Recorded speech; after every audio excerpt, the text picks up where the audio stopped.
It won't save a ton of money, but it will save money.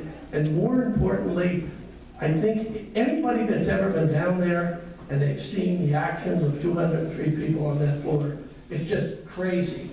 It's pandemonium, as Tom just said. And I think we get down to 151, I think it's easier to build. Sam just said. What's the number of this bill? The number of this bill is House Bill 153. Anybody who wants to see the size of legislature shrink, House Bill 153, it's at least on the table in committee. It passed the House. Passed the House, it's in the Senate now. It's in the Senate. Now, All your senators. yeah, and there's another bill that would reduce the size of the Senate, and that would go from 50 to 37, I believe. And Representative Fred Keller is, and that also passed the House, and that went over to the Senate. And I'll bet you the Senate will have no problem with reducing the House, but let's see what they do with the Senate. Anybody else want to comment on that? Yes, I'm actually working on a bill to eliminate all representatives from Schuylkill County.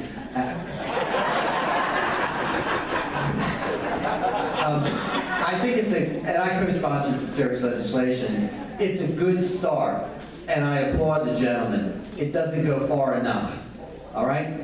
Because now we've got 151. Texas, which is 5 times the landmass, has international ports, and it's got twice the population, has a legislature that meets every other year. Now, if we can get this thing moving, that's a good place to begin. But that's not the only problem that we have in Pennsylvania, because I guarantee the lobbyists aren't going to roost year-round in Harrisburg.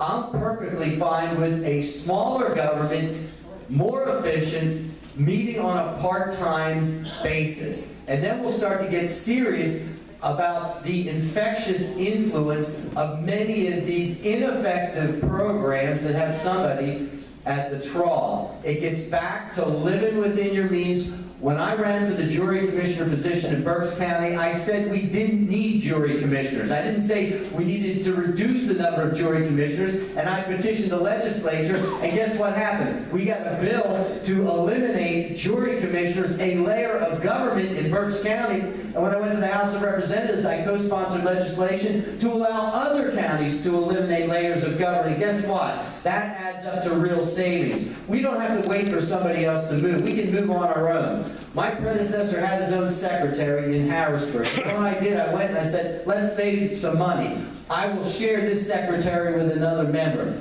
I went back a year later and I said, those of us that are doing it, how much money did we save? $600,000 in 1 year by doing one small thing. I know, well-paid secretary, right? My very good friend here, he left out the good part. I was the chairman of judiciary that eliminated the position that he recommended jury commissioners. He and Randy Pyle were Republican Democrat. And I called them both. I said, you want me to run that bill? Elimination? I'll run it. I ran it, and it became law, and we eliminated it. Round of applause, please. Congratulations. True story. All right, welfare, let's attack welfare. The exact increase in welfare spending in this budget. It's vague looking. I'm betting Beth Ann Mumford knows what it is. She's going to look it up. Maybe she'll look it up. In the meantime, do any of you gentlemen know the exact number of the welfare spending? Well, let me just say this. And my financial consultant and I were looking at, and he kept picking on people that were welfare fraud. I said, yeah, I grant you, that does go on. However, if any of you caught the news within the last several months, the nursing homes overbilling, big time. Yep. Some of the hospitals, big time. Doctors, pharmacies.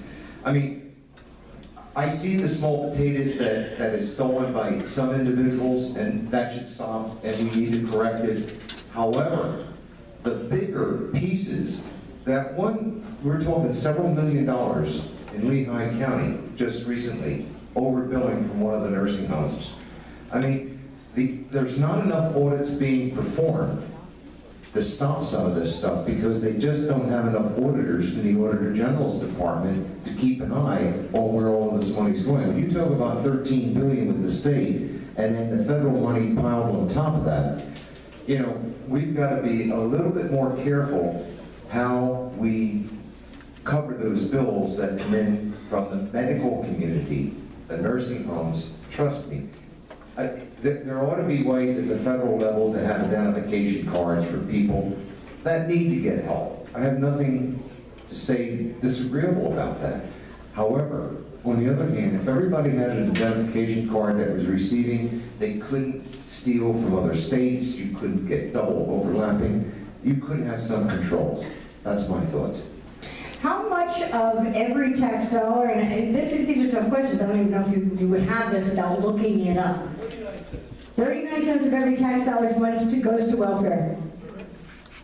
We went from 11. Representative Knowles knows his stuff. 11.22, we're going over $600 million to 11.91 on the spend. Let me ask you this question. Did you vote for a spend number on human services of $600 million more annually, with over $500 million? Is that what you were thinking of when you went to the poll? We need more spending in this area. But let me just share something very briefly. I was talking to my daughter. We drove 3 hours to get to a veterans event, and I got to drive 3 hours this evening to get back where we came from. We're pleased to be here. I was talking to my daughter about the way we grew up. I didn't know I was poor, but we grew up poor. My dad was a machinist. There was 5 of us kids, and he'd come back from work. He got up real early in the morning, worked for Western Electric, and then he had dinner with us. We spent a little bit of time together, and guess what he did? He went to his second job. You know what? Some of you folks in this room have done the same thing. I don't think we're empowering people by creating a culture of dependency, where children see their parents, and this isn't everybody, and God bless, we're the first to step to the head of the class to help out. But there's a group of people out there that are milking this system. There's a group of people out there. I'm all for helping, all right? And my daughter will tell you that, and I'm not going to pat myself on the back here. But I'm going to say this. We are creating enclaves, not just groups or families. We are creating enclaves of dependency in the Commonwealth of Pennsylvania. We're taking it out of the pocketbook of the hard-working class men and women in this state, and we're giving it to somebody else, and we're training them and their children that sloth should be rewarded. And we can no longer afford to do that in Pennsylvania or anywhere else in the United States of America. A $500 million increase is unreasonable. I'll vote against it. What will you do? That's a lot of passion. I don't think anybody disagrees with that passion, Representative Gillen. But how do you'll vote against the increase, but across the board, if it's misappropriated or misused, how do you stop that? He gives the hallelujah speech. Now you want me to give an answer, huh? No, yeah, you gotta. I give it to him all the time, and he gives it back to me, by the way. But I want you to think about something. Out of every dollar, I did look this up. 39 cents of every dollar goes to welfare. And I keep calling it welfare, Tom. I don't call it human services. 41 cents of every dollar goes to education. 8 cents out of every dollar goes to corrections. 4 cents out of every dollar goes to debt. And 8 cents out of every dollar goes to everything else. Goes to everything else. So you gotta go, where do you go look for the money? I mean, the money, you're talking welfare, you're talking education. I just think it just drives me crazy, and I won't go. I stand in the line at convenience stores, and I see. I tell the story about I went over to Turkey Hill, and I came back, and my face was red. I said, "My God, you okay?" And I said, "I'm just upset. I'm just over to Turkey Hill, and here's this young woman, and she's got more tattoos on her than Popeye the Sailor, and she's standing there, and she's got chips, and she's got hoagies, and she's got all this stuff, and she pulls out her access card and lays it on the counter. And then she gets out, and she gets in the car, got the little baby in the back seat, the boyfriend or the husband's there, brand new car and they drive off. How in God's name? I don't know how, but there's something wrong somewhere. I mean, I want to see, oh no, it's right, I want to see, I want to see, a lot of that money, let's be honest, a lot of that money goes to people with disabilities, a lot of that money goes to senior citizens who need help. None of us want to see those people punished. But I don't care how small of a portion it is in that budget. And I gotta be honest with you, Governor Corbyn kind of promised, because I remember when he came into office, our governor said that he had increased, if you remember, he had increased welfare spending, and he said that it's just such a big issue that we gotta wrap our arms around it, and we gotta get it under control. And honestly, he never did. Okay, we talk about welfare fraud in a number of ways for the recipients and for the institutions that are billing. So there's fraud on a couple of different levels.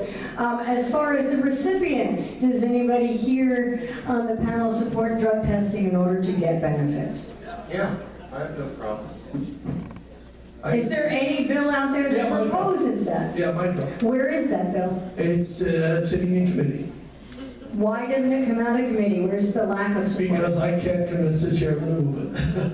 I mean, bear in mind that the chairman have a lot of, they've got a lot of power. And Dave Largel did, I don't remember the bill, but Dave Largel had passed it, it was signed into law, and that's random drug testing for felons. It has proven to be very successful. I wanted to expand that. I introduced my legislation. I introduced it last session, I introduced it this session, and the attorneys told me, like, why are you introducing it? No, that's unconstitutional. I said, well, if it's unconstitutional. Why is it unconstitutional? I don't know. They said You're drug tested for a job. Well, exactly. But they are telling me that it is unconstitutional to drug test people who get welfare. And they said to me, well, what about you? I said, hey, I'll get drug tested anytime you want me to. I don't have a problem with that. But What article does it, where is it unconstitutional? What portion of the Constitution does it violate? I don't know that. I really don't. Can we hear from Beth Ann? Where do the Americans for Prosperity stand on this issue? Well, we focus on economic issues, not... Welfare is an economic issue. Yes. So I was going to get back to that. So to the point of spending on health and human services, which used to be called the Department of Welfare, which I call it that as well. One thing that we would argue is that if we can find and create in Pennsylvania opportunities for economic and job and personal growth, then the need to spend that money or the desire to spend that money is going to be reduced. And I'll just point out, when you look at Pennsylvania relative to all the other states in the country, we're 45th in job growth, we're 47th in income growth, and we're 48th in population growth. We continue to lose people from this state instead of bringing new people in. So where we can find ways to reduce spending, create more economic opportunity, I think that overall is going to do a better job of moving people out of a system that they're depending on. In a lot of ways, they're trapped in. We want people to look for and find and create opportunity, and so we support policies and programs that will help do that. That speaks a great deal to the culture that Representative Gillen was speaking of earlier, the culture of welfare and entitlement, and it's being taught. If your parents don't go out to work every day, well, then the children think that is normal. We passed legislation under Governor Dick Thornburgh, and I voted for it, welfare to work, okay? And I'll never forget when I was down at the sewage treatment plant with then Councilman Lenardziak, who's since passed away. I saw young women down there taking out these stones from the pits. I said, Eddie, what's this all about? He said, well, they have to put in so many hours each month in order to get their check. And if they're able-bodied, and not sick people or people who are, if they were able-bodied, they had to get to do some kind of work, and they were taking the stones out, washing them off out of the circulating pits down there at the sewage treatment plant. So I know we had that. I don't know which governor or legislature tinkered with it, but I know that that was, and I think still is, on the books, and I think they still have to do so many hours of community service in order to get a check. But I don't know how whatever governor we have will enforce that. But I know that we did that under Dick Thornburg. I was there now, I know that we did it. Can we move from welfare to prevailing wage? Prevailing wage requirements on taxpayer-funded construction projects add as much as 30% to public school construction costs. States like Ohio have freed up more than $500 million annually by eliminating this requirement. From the audience, prevailing wage, when can we get rid of it up to $100,000 so that all work is the same work other than prevailing wage? I'll be yes, I have been all along. We have a Republican legislature with a Republican governor. I don't want to dampen the environment in the room. It may be a little unrealistic. Whatever my wish list is, whatever my package of desires are. I noticed we have a school director sitting over here. I'll ask you, are you interested in prevailing wage on your school construction projects? You want it gone, because who's it going to save money? It's going to save the taxpayers money. And you know what? I'm involved in this business to rescue the taxpayer. We've got a fundamental problem here with a litany of bad laws. We are not secure in our homes. We are subjected to unreasonable seizure. The spending is not only out of control, it's titanic. Each of you has one of these sheets, and I'm closing with this because we're closing in on 8:30. Back at my table there, a statement from David Baldinger relative to the legislation we pushed from the House over to the Senate. People are always asking me, well, where are dollars from education? Talking about increased education spending, both Republican House leadership as well as the governor. You look at the Horse Race Development Fund, over $200 million moving through the Horse Race Development Fund. You look at standardized testing and the development of standardized testing in Pennsylvania, it's hundreds of millions of dollars. And if you look at the amount of money that's going into economic development in this budget, including bonding, we have a tried and true and tested plan for economic development. It's called you keeping your own money in your own pocket and putting your own dollars at risk as an entrepreneur and joining the class of 763,000 small business people in the Commonwealth of Pennsylvania, which is the engine that drives this economy and also creates jobs in Pennsylvania. When you hold on to your own hard-earned money and spend it the way that you choose to, all Pennsylvanians will prosper in that environment.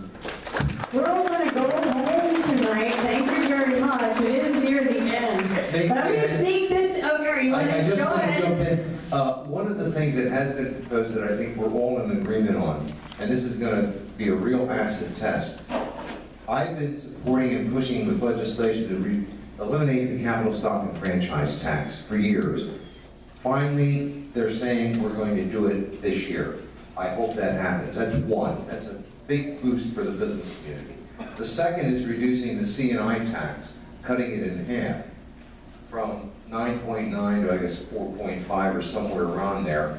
And I think that would be spread out over a 2-year period.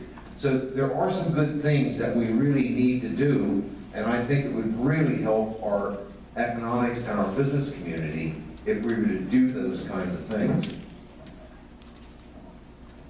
How about the portion of the budget that is putting money toward distressed cities? I believe that is being increased, the municipal funds, that is being increased, but not to the pre-bust number. But there's an increase there, and it allows a little bit more time. You know, I just don't know what to say about that. I see these failing cities, and they want us to bail them out, and I have real concerns about it. I have real reservations about it. I just get scared that